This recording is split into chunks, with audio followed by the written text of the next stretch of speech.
ჩვენ ყველა ვიძახით, რომ საქართველოს აქვს ფუფუნება დიდი რაოდენობით მზის ინსოლაციის, მაგრამ ესე არ არის.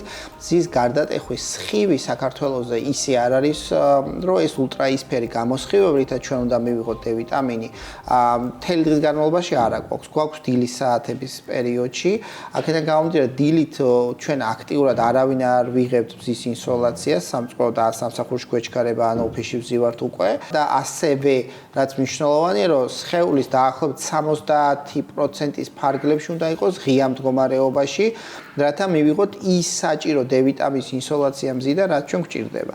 ასევე სამწუხარო რეალობა ისაა, რომ ჩვენ რა საკუთარ პროდუქტებსაც ვიღებთ, მასში შედის უამრავი დამატკბობლები, ემულგატორები, შემნახველები, ფერის მიმცემები და ასე შემდეგ, რაც D ვიტამინის კიდევ უფრო დაწევას იწვევს ორგანიზმში დაბლა.